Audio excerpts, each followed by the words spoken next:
All right, hello, hello. Hey, we're here with the Go for CEO brand on the YouTube channel, and as you know, we're bringing you founders, CEOs, and people that are really just changing the small business platform, 0 to 25 million. And I met this wonderful lady, Clara Carrier, That's right. now, a fellow Colombian. So it was really cool to get to know that you're Colombian, your background and stuff. She has a child, and I'll let you share that. But you know, this is going to be about a 30 to 45 minute interview, just sharing a little bit about what you're doing, what you're about, how did you start it, all that type of stuff. So I want to introduce Clara Carrier. Oh, well, John, thank you so much. I'm really grateful for the opportunity. And like you said, I am a proud Colombian American. And 4 years ago, I really had these prompting to leave the corporate world to have a step in faith and start my own consulting.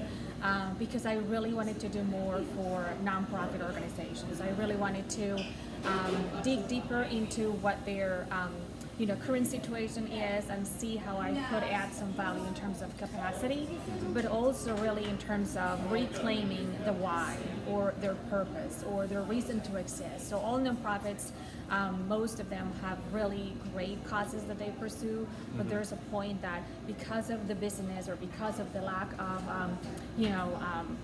people that can do the job or lack of funds to fulfill the mission, some of that could also interfere with the why they do it, and they may forget that in the way.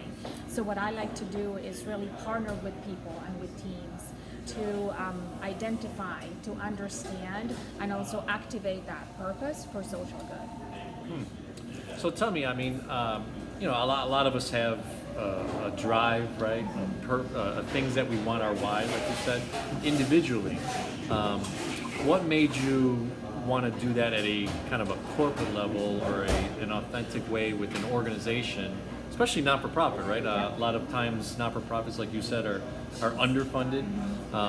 They're struggling to raise capital and those types of things. So how did you feel that you would bring more value in the way that, let me give a little background of where you came from, and absolutely. then why you wanted to bring more value in that sense. So I am originally from Colombia, from Medellin, Colombia, and I did my bachelor's degree in journalism and communications, and I applied for an internship. I did this wonderful internship in communications and organizational structuring in the Republic Bank.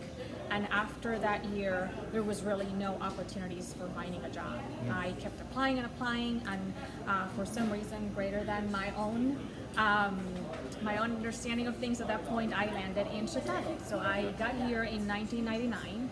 It was February 26th, very cold. I've never experienced that kind of cold before. Chicago. But I kind of was here for a couple of weeks, and then one thing got to the other, and I was very grateful and thankful to actually find somebody that gave me an opportunity and provided me a sponsor visa to start a Hispanic advertising agency. So I started doing copywriting and proofreading and things like that, and then after a year and a half, I actually found these wonderful organizations. It's a family-owned business. It's an experiential marketing firm, and I started doing marketing and building experiences out of brands, and I actually managed the first Hispanic account that the agency had for the Hershey company. And I was there for 8 years. It was incredible. It was fulfilling. There was a lot of things that make me who I am today in terms of my profession and my client service approach. But it got to the point that I felt that I needed to do more in terms of social good and in terms of bringing, other sets of value to communities in terms of changing and transformation. So when that happened, I was able to actually find an opportunity to work at the global office of Ronald McDonald House Charities. Oh, wow. And so I switched from doing marketing for profits to actually doing communications for nonprofit. So it was a very, very big change in terms of those two areas, but it was very fulfilling. It was very challenging from the moment I got in until the moment that I left.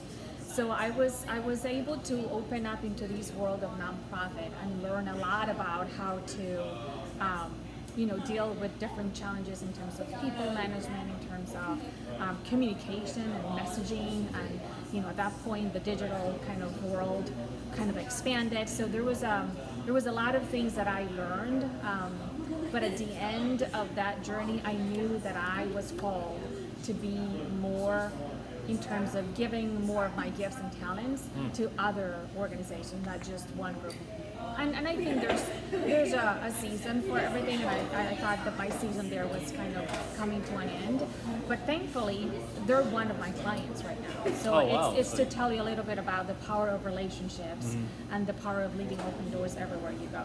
So that kind of got me into the desire, like really deep inside I had this clarity and that vision that all my different gifts and talents I could put together to offer that support and walk along people that are trying to lift up their own challenges and their own causes at the end of the day to help others in need.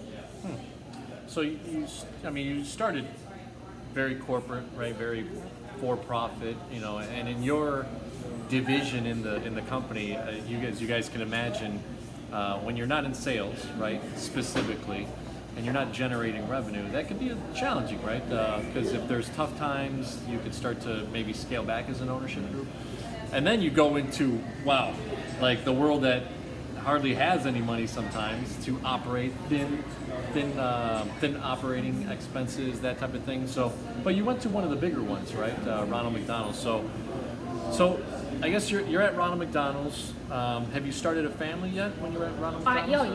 Yeah. Okay. So we have I have a husband and we have a child. He's 14 years old now. Okay. But at that point, he was a younger kid. So give me a little bit of that, not to interrupt, sorry, but so tell me, were you at the first company? Did you have the child yet? Not yet. Okay, so when you got to Ronald McDonald's, you started your child. You had your child. You're learning a whole new type of business because it's non-for-profit, but you're really getting into it, right? But now, bam, motherhood hits you, right?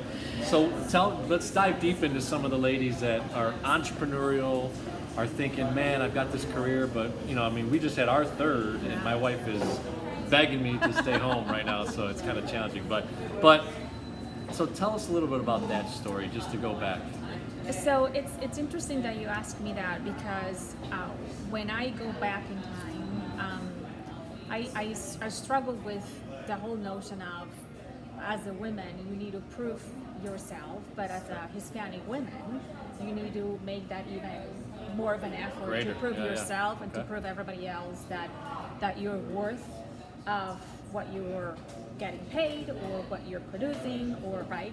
But it's also challenges in terms of like you want to be the best mom, you want to be the best wife, you want to be the best daughter and sister.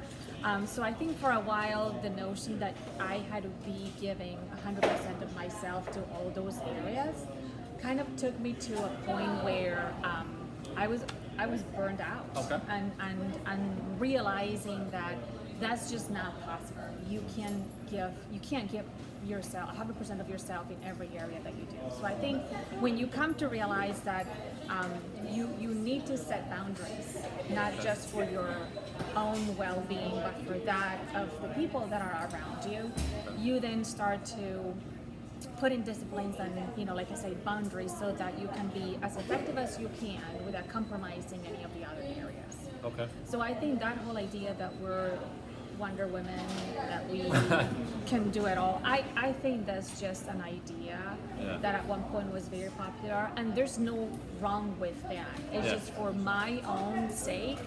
I just let go of that, and I let go of the idea of climbing the ladder to get to the other level and keep accumulating.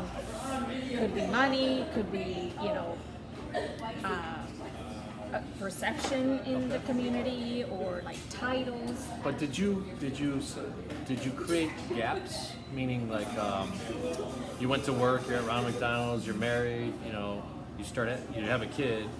Are you creating gaps between your workspace and then your home space and your motherhood space? So I think at that point, how are you juggling that? I think at that point it was like really surviving. Okay. I was at the mercy of the train schedule because I had to pick my son from the daycare. Okay. So I was always rushing. I was always running. I was always reactive to things. Okay. I did not have a chance to actually take a step back on a lot of things that I was doing, to be more intentional about it. I was honestly trying to survive. and make it happen no matter what. So I think that was a whole period of really just trying to make it day by day to the best of my So ability. no specific way, Yeah. but just to be charging, keep on going, right? So you have a kid, you got this Ronald McDonald, you know, and you're learning it. You're becoming someone powerful within the organization, especially what you're doing. So how do we get to business ownership, right? And, You know, and going entrepreneurial Yeah, now? I think it was a combination of things. I think it was the demanding job that I had, Okay. right? The demanding job as a mom that I wanted to be. Okay. I think it got to the point that I needed to make a decision, right? And I needed to pay close attention to what I was feeling deep inside and that little voice telling me. So I think it was a combination of that and really an opportunity to taking a risk. And what I was telling myself was that the worst that can happen is that nothing happens and I have to go back and find another job, Okay. right? And I Meaning like income-wise or just Everyone. everything? Everything. Okay. So income, thankfully, my husband was very supportive of me, but it was still a risk, right? From a very stable job to an unknown, Okay.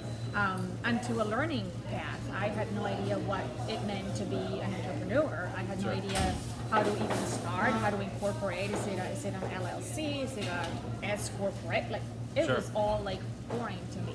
Sure. But I think it was just that desire of really finding life balance. Okay. My desire to being home more, so that when my son comes just from school, I can be there. Okay. I think he's one of my greatest projects, and I needed to make a decision of I also need to bring him to be a very important person in my life that I can dedicate time. So it was life balance, and it was just the opportunity to not regret it, not doing it. Wow. Did you guys catch that? I mean, that part, this is serious. You know, a lot of people don't understand that sometimes, you know, you're going to be, if you're 30, you're going to be 40, right? If you get the chance to live that long, right? Then if you're 40, you're going to be 50. But one of the things that everybody should go is go to the graveyard, right? And what's the biggest thing that most people have that they never accomplished something that they really wanted to do, right? At least take the chance, right? So regret is a huge factor, guys. And Clara just talked about, like, hey, if it wasn't that time, that moment, and that opportunity, then you were gonna maybe regret that, right? So, all right, so cool. So let's transition a little bit about your husband's also kind of working. Does he fly around and stuff, or is he? What kind of a dynamic does he have? He works for a global organization, and he does food-related work. Food. Okay. Food. So he travels a lot. Okay.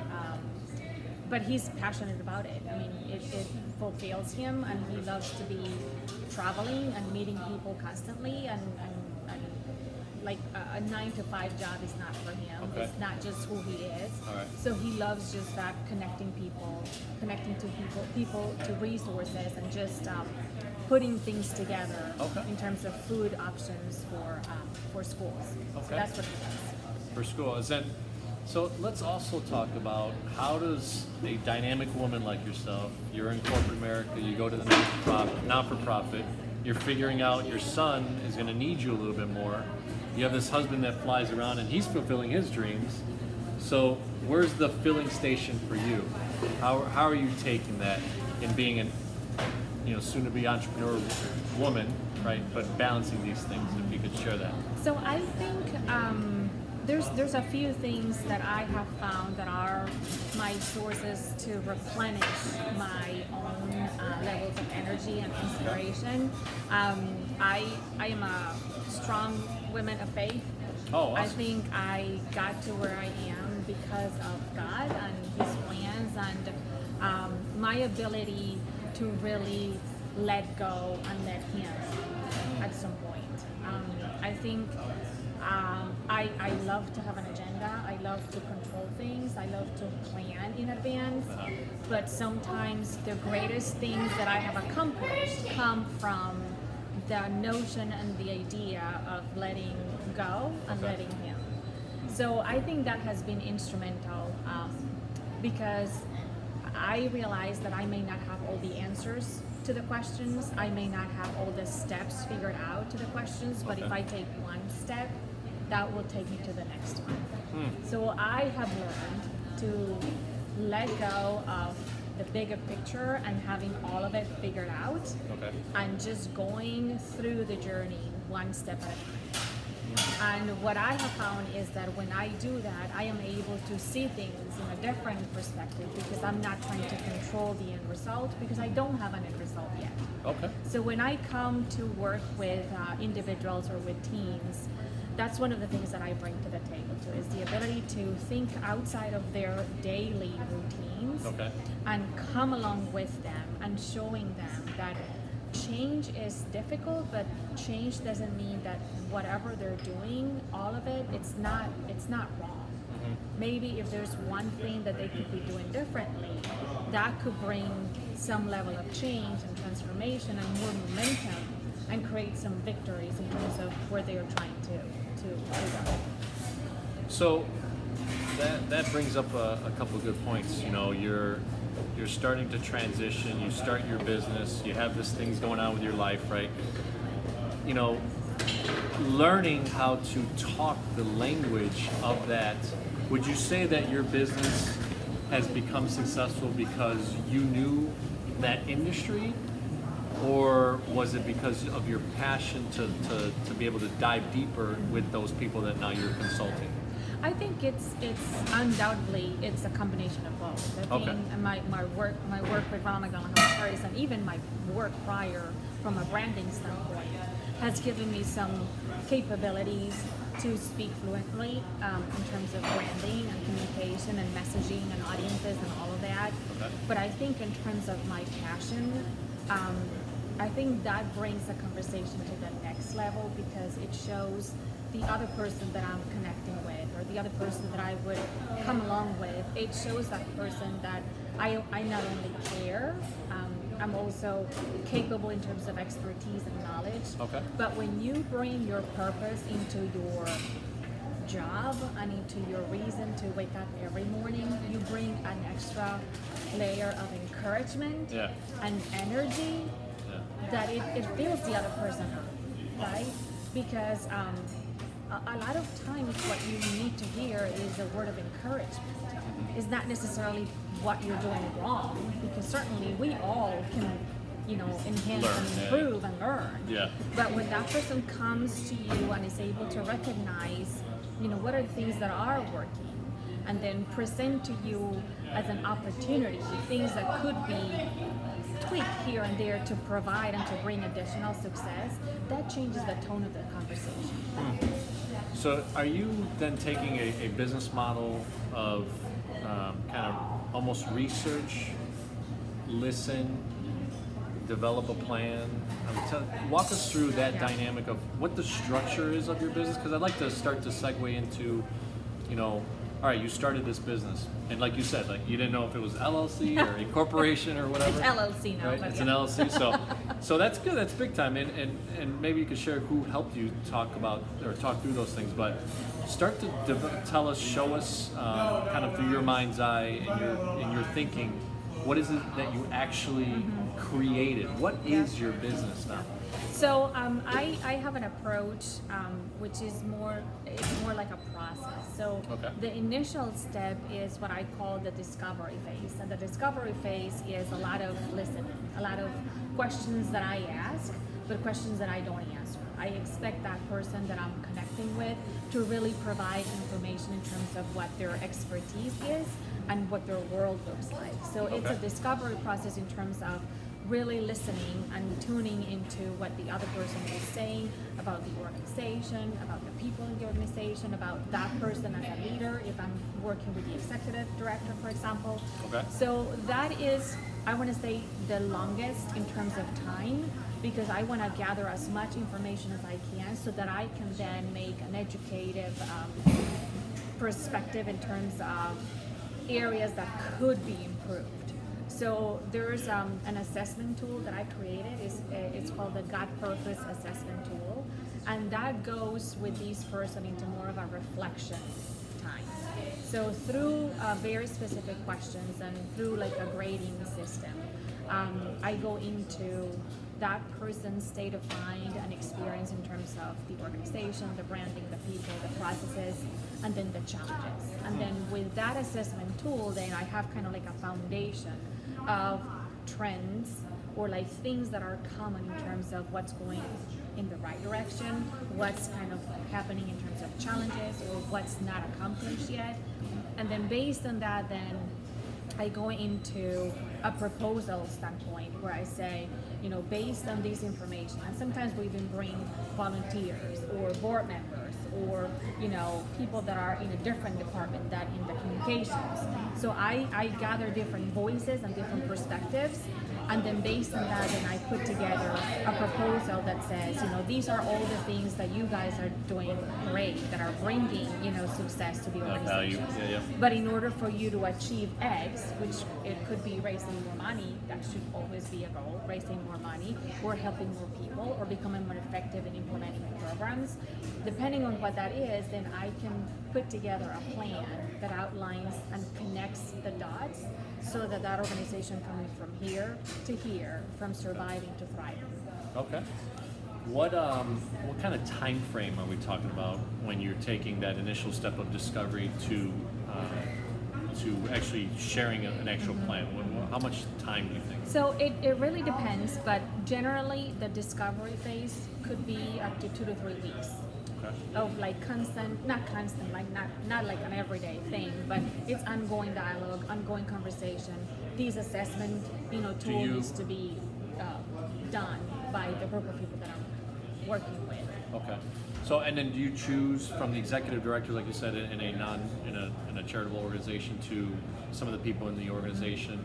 Are you choosing a certain type of time frame? Because obviously, let's go back to money, right? Mm-hmm. You're charging a fee, right? So what's kind of your structure? Do you charge the fee based on how big the organization is, or some of the things that they specifically want you to do, or are you charging a fee after you analyze everything and then bring them? So it's a combination of. So usually what I do is it's a project based, right? So for something that requires either you know, clarifying the purpose or activating the purpose or reclaiming the purpose of that organization, that usually is tied to some branding components. So maybe it's clarity on messages, maybe it's clarity on identifying the audiences that they're trying to reach, maybe is rethinking the way that they're making an ask to a donor. Maybe they don't have a donor database. So it depends, but usually a project could be maybe 4 to 5 months. So that would be like a project-based fee, and I like to do it as a retainer. So every month, so that the organization doesn't have to pay everything up front. I don't think that's fair. Sometimes I do half and half at the beginning, half at the end. And other times I just do a monthly retainer fee for the duration of the project. Okay, so I'm going to go dive deep, a little bit deeper. All right. Okay. All right. All right. So you do a retainer. Let me ask you, the first one that you did, all the things that you put together and all the time, because here's the thing with entrepreneurs, right? We're in there, we're excited, our heart's in it, and we're going to go do it. And then we spend 55 hours to find out we made $5 an hour because we charged X amount of dollars, right? So what is it, how did you start to put together, I know that your passion is what it is, right? And the reasons why you got in it. But how did you start to formulate, because you can't work for free, Right. but you can't also work for $15 an hour because you were making way more than that, being employed. So where's a good fine point for some of the ladies and gentlemen that are trying to build a business in a consulting field, that they don't want to end up being the $5 an hour person, but they also feel like, hey, I want to bring what I'm valuable on. How did you determine that? So I just think there's a pathway for that. Like I didn't start where I am right now. Okay. Because I was very aware that I needed to gain experience in terms of a consultant. Like although I may have done the job as an employee of a corporation, right? That is very different when you're trying to build your brand and your consulting services. So I just started somewhere that I'm not there anymore. So And it's grown I have grown. exponentially, I have okay. grown because I have felt the need and the knowledge, right, has increased as well. So I know that based on, you know, conferences that I attend, based on, you know, webinars that I take, based on, you know, things that I try to keep updated with in terms of education and development, I know that what I offer are things that are very needed in the marketplace within that nonprofit sector. So I have that in terms of my backup of I can charge X amount per hour, Okay. right? But I'm very flexible. I'm very aware that I went into this field not to become a billionaire because Okay. of the group of people that I'm working. Okay. My targets are small to mid-sized nonprofits. Okay. Because if I go to the other extreme, most likely they have somebody as part of their team Okay, that is in- hired in-house. in-house. Okay. So I need to kind of balance all of those things. Where So- your value comes correct, in into, okay. Correct. And I am always flexible and willing to just negotiate that with the organization. Is it more on an hourly basis negotiation or the I have retainer? both things. Okay. I have both things. Okay. I have 4 clients right now, and for one of them, I started as a retainer because they did this discovery process with me. But then what I did is I helped them build a foundation so that then they can run with it. Because that's my purpose. I don't want to be Yeah. doing it for them. I want to equip them, Sure. right, and encourage and provide them the tools so they can run with it afterwards. So I add capacity now from a one-off standpoint, so it's an hourly base. Okay, so you went from retainer. So Right. to pick up on this, everybody, is Yeah. you charge the retainer, you develop that process, you help them start to initiate and becoming successful at it. But they didn't leave you. No, They're no. keeping you because you're the resource, right? I mean, obviously, if you think about it, maybe they could hire someone at $55,000 to $65,000 to be an in-house person. But why do that when they have your expertise, someone that knows their organization, has been a part of their culture, and now at any moment, really, if you have the capacity, you can bill them 4 hours for Yeah. their time because they want to invite you out to a Yeah, meeting or something. absolutely. Okay, Yeah. awesome. So I think that's the beautiful thing about consulting. Okay, yeah. It's flexible enough that it allows you to learn as you go. So Okay. you're not going to have all the answers when you first begin. No? No, not at all. Okay. Not at all. I Wait, think not all consultants have the answers to everything? Well, All right. not the really human ones that I know. No, I All right. think, but that's also the exciting part. Is like when, like I said before, when you let control and you just walk every step, you find conversations that are going to fit into your knowledge of, you know, the structure of your business. Yeah. Needing to have 2 separate accounts, one for your business, one for your. So you just have to use your resources, right? And then reach out to people and invite them out for coffee and say, hey, I know that you're a financial person. You're a financial person. Yeah, Can yeah. we grab coffee and can I ask you a couple of questions? I think nowadays in this world where division is everywhere, I think to me the word collaboration continues to be foundational. Okay. You do not have to compete. You do not have to compete. You can achieve a lot more if you collaborate with people. And that's one of the things that I actually share with the nonprofits that I work is how many other nonprofits out there are doing similar work. Why don't you just connect with them and see if together you guys can lift up more and do more for the unmet need that you're trying to meet. That's a huge point there. Collaboration. Yeah, I It's key. mean, I hope a lot of you that are watching this video and will have a chance to repeat that because, you know, I always say, one of my mentors says, you know, things are caught, not taught. Yep. Right, and if you caught that That's a right good there, one. collaboration is a big deal. I mean, this is collaboration right here, right? Is you're helping the Go for CEO community learn about Clara and learn about breakthrough and learn about how is it that someone can develop, you know, an expertise of being their job to creating a business out of their job, right? You know, the Go for CEO brand has been about. I remember in management and banking, as an example, in the corporate side.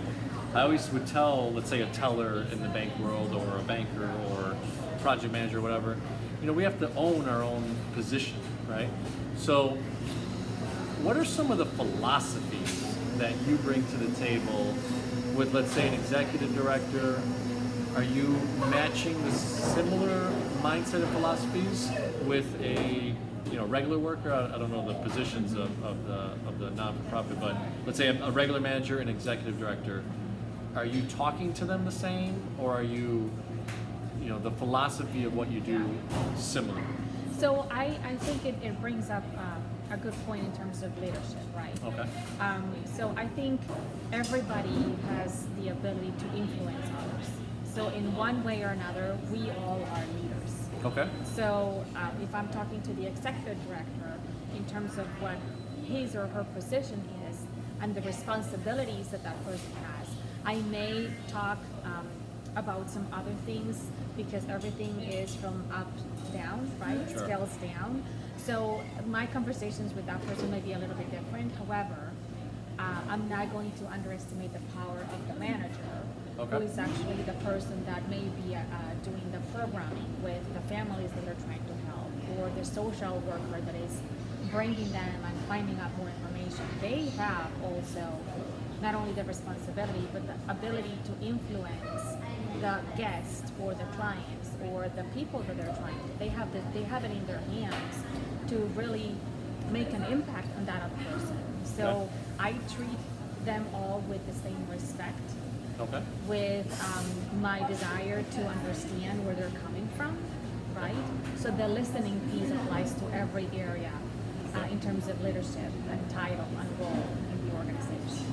So collaboration, Listening, leadership, listening, yeah, and you own a business. I do. So how do you how do you play the profitability, the going back to like, hey, you have the retainer and all that stuff. So tell me, a consulting business is a little bit different than a traditional business. We're sitting in Nature's Best Cafe Yes. in Naperville, and It's an awesome place. Yes. You come and see it. we're gonna interview the owner soon. It should be a great interview. But so tell me a little bit about, I guess, the weight that you put into yourself being profitable, right? I mean, you're a dynamic woman with all this energy and understanding, and then a faith-based kind of approach to the way that you do things. Collaboration is a big deal to you. Listening is a big deal, and then respecting kind of each position in its way. So let's bring it all to a full circle. Tell me, when you're making money in your business and you're trying to really create a business, right? What are some of the next steps that someone could take to be able to go from a job, an employee, feeling a little bit that tug to start their own thing, and maybe hit into the consulting world? What would be 2 or 3 things that you could share with them? So I think in terms of the why, and I go back to that because that was very important to me, is having clarity that the why or the reason for that person to start a consulting is strong enough, is bold enough that will allow that person to move through the challenges no matter what. Okay. And that's what keeps me going. Okay. It's not pink all day long. It's not easy all day long. Do you get no's? Oh yeah, I get no's. Of course, I All send right. this wonderful proposal that makes a lot of sense in my head, and then I get a no because the time is not right, because Yeah. the money is not there, because the ED resigned.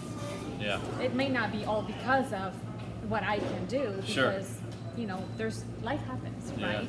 a lot of So yeah, things. no's are an opportunity to rethink what a yes could be like in the future. So it's not rejection. Yeah. It's just an opportunity to rethink it maybe in a different way, or to approach it in a different way. Okay. So I think the purpose is the number one thing. It's going back to, is that why strong enough, bold enough, that will make me wake up every morning to learn more, to do more, and to just deal with the challenges that come along. So purpose is the number one. The second one is get informed. You do not have to have all the answers by yourself. You have a lot of people that you could tap into and ask for feedback, for guidance, for advice. I had the fortunate to meet with one lady that actually started her company, and she was a couple of years before me, so she was a source of information that was incredibly helpful to me to give me some peace of mind in terms of the next steps that I was taking, right? Okay. I am not very good with numbers, so an accountant, Okay. have an accountant, it's key. At least at the beginning to set up the process of what type of company Okay. or firm or agency are you going to set up in Okay. terms of taxes and in terms of those kind of implications. Okay. So purpose, resources, an accountant, and I would say have a very clear sense of who you want to offer your services to. So Okay, what targeted is your audience. audience? Okay. All right. Because your audience is not everyone, right?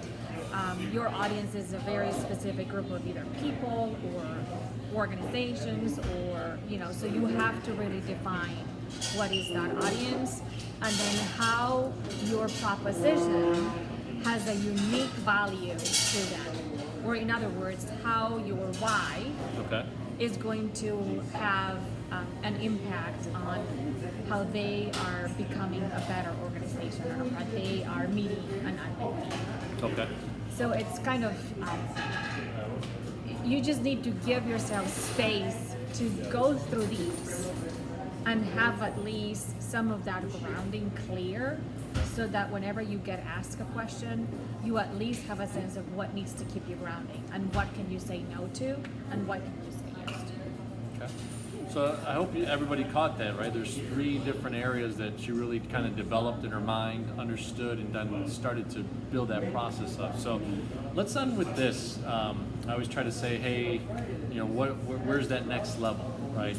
In business, there's 4 quadrants, right? There's, at least from cash flow quadrants, Robert Kiyosaki, I don't know if we talked about it before, but employee, right? You're trading hours for dollars. Self-employed, you own your own job. Business owner, you start to have employees and stuff like that.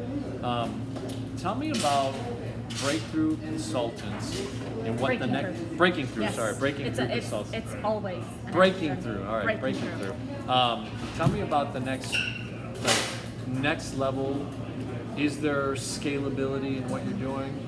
And then also the impact, the last impact that if you were to say, hey, 5, 10, 15 years from now, what did breaking through consultants bring to the marketplace of business? So I am in a very interesting season of life right now, and the question about growth has come a couple of times. And I'm just in the midst of trying to determine if growth in terms of hiring someone is my next step. Okay. I'm not there, like, for sure yet, but I'm considering what that could look like. And it would be another learning path for me. I don't know what that consists of. I just know that I'm very busy, which I love, but I want to be able to really make sure that I am giving, the best that I can without compromising on my personal well-being and health and time with the family, so that my clients are honored with a good product and good support. So I think from a scalability standpoint, yes, of course, if I have employees, maybe I could go and dedicate myself more to finding new clients, because right now it's just a team of me, and I'm the one networking, I'm the one doing the pitch, I'm the one actually Wearing all the hats. Correct. So I would like to maybe have another head to share a couple of hats with, Okay. but I'm just in the midst of that, so I don't have an answer for it. Okay. Well, how would you take a step to? Are you looking for a mentor to kind of help you guide you through that next step? Do you think it's more admin so that you can get operations a little bit? Have you set up or have you developed modules? Anything like that? Do you have anything that I'm assuming you do, but to put it into perspective, you've got this format, you've got your systems. Have you or are you thinking of modularizing those steps? I think right now is the admin piece Okay. that is kind of trickling up, Okay. and kind of keeping me probably from not just going outside and continue to ask for clients attend more events and things Sure. like that. So I think right now the admin piece is the one thing. What are some admin things so that people understand thing. when you say admin things? What is it? It's the beautiful world of accounting Accounting. Okay. and reconciliation of your accounts with So accounts your payables, invoice. accounts Yeah. receivables. It's all of it. Okay, It's billing. really the billing, the Okay, invoicing. sending a proposal because it looks pretty. Yep. If you had an assistant, right, and let's say you could attend something, would it be about communication on like, hey, put it into this template so that it shows the billable hours, the tiered program that we have, the proposal that you put together in the background, and be able to send it out and make sure that the client, or prospect, person, gets it. receives it. Yep. Okay. Because a lot of people don't realize that, right? I mean, obviously, when you build a business, you got operations, you got the process, you got the sales, you got the marketing. You got IT. IT, right? All that The stuff. IT too. Okay. So like your website, do you have a web developer? So that's actually an interesting thing. So I started, I built my own website, and Okay. there's a great service out there called Vistaprint. Oh, Vista, okay. People probably already know it. They have business cards, marketing tools, and all of that. So I started with that. I did all the content, and I update it regularly by myself. But right now, I'm about to probably sign a contract with an agency that specializes in digital. Okay. And web presence, because I feel that this is the time where I need a little bit more sophisticated website Okay. that allows me to do more of like interactions and digital promotions and campaigns and things like that. So I'm excited about that. It's an investment, Uh-huh. which is scary because it's money. But I also believe that you need to put in so that your brand also is perceived and it gets the exposure out there Sure. in the Well, web in the web world. It goes I want people to- to find me when they put breaking through consulting. Yeah. I want to come up, and be, in the first Google page. Yeah. Because that's just my presence online, and that's where the world gets the news, gets the shopping, gets the Credibility. information, gets credibility. So I think I'm in the point that I'm happy to make that decision. Fortunately, I have some money aside that could be dedicated towards that. How did you start to prepare for that, knowing that you were about to make the investment? Did you just start to allocate some funds? Or? So I think it's interesting because I think one thing got to the other. Like Okay. I said, I didn't have the end result, Okay. but I think conversations with a couple of people in that industry were very important. Just to know how much Just they to know cost? how much they, yeah. Okay, all So right. I actually had my first meeting with a person on Monday. Oh, okay. Because I needed to learn about the pricing, the structure of the pricing, the options that were available. Yeah. And we were able to work something out that I think is going to be wonderful. And this is an interesting thing. When it comes to my own business and when it comes to what I help other people, I am great at doing that efficiently for other people. When it comes to my own, Yeah. it's really hard. It's really hard. It's really hard. It's hard to be a great chef and a restaurateur. That's a great analogy. I'm horrible with analogies. That's a very good one. It's, So I it's think at this point I need humongous. somebody outside of my brain that Yeah. can help me put together or revise content that is compelling, that is Yeah. poignant, that is, on target. Yeah. And that would be an investment that will at the end return. Oh, the multiple on it. I mean, just think about, as you said, maybe you don't want to go to that high tier level of not for profit, but if you can go to that next level, maybe you could double or triple your fee, right? And then now you could bring on someone and support an administrative person. Give someone a job at $25,000, $30,000, $40,000, which now you're contributing back to society. You're making money go around. You're maybe supporting someone. Yep. It could be a single mom. It could be a gentleman, a young gentleman coming out of college. Or I whatever it could may do more pro bono work. Or more pro bono. I've done a few things pro bono. Maybe help which someone is- start yeah. up their nonprofit. Yeah. Okay, Yeah, awesome, absolutely.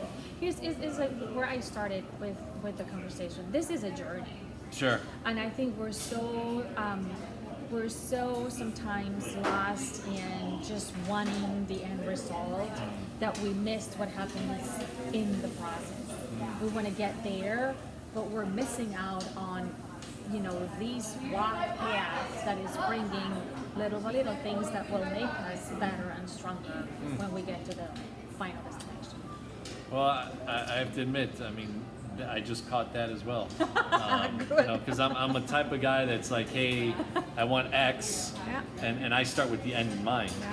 and then I kind of work backwards, Yeah. right? That's kind of the way I've learned. Yeah. But you're really bringing up a good perspective. I hope everybody kind of catches that, is just understanding that you don't always have to have the end result. But if you're faithful, right, depending on your faith out there, you know, and you take that next step, and you take the next step, it's like things represent Yeah. themselves, right? It's And incredible. how It's many like years that. are you in business with So I Breaking started in 2014. Through? Okay, so 5 So years. is it 5? Okay. Yeah, so 5 years, guys and gals.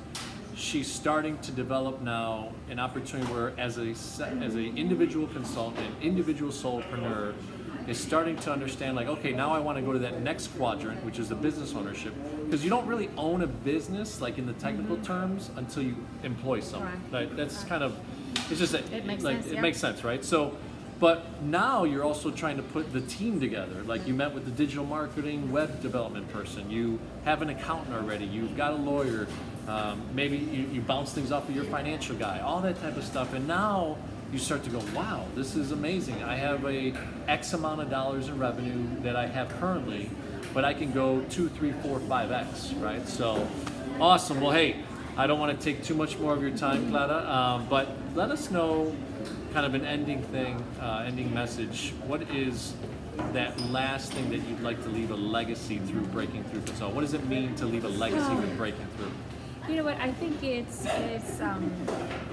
to not let fear prevent you from moving towards what your why is. So don't let fear cripple in to the point that you get paralyzed and that you let go of that purpose or that reason why you want to either have a career change, or you want to start your own business, or you want to do don't let fear paralyze you to the point that you regret not ever doing it. That's a good ending right there. Boom. Thank you very much. Hey, thank you, Clara. Thank you. Appreciate your Thank you, time. John, so much. I know that we went through some challenges just to get here. You know, and Go for CEO is a community of small to medium-sized business owners, zero startup to $25 million in revenue. We're going to keep it in that space because we really want to learn from ladies like Clara who go from an employee to a solopreneur to a business owner now 5 years later. And think about that. It's not like 2 months into it you thought of like, oh, let me blow this thing up and make something big. You're waiting 5 years. So those of you that think like it needs to happen today, it doesn't, right? So, but thank you so much for the time, and we'll be posting this on the Go for CEO channel and bringing more people to Breaking Through Consultants, because a lot of you in the non-for-profit area need someone like Clara. So I hope that this also brings you more business. Thank you so much for the opportunity, and thank you guys for listening. All Good right. luck, and just follow your why. Follow your why. Take care. Bye-bye.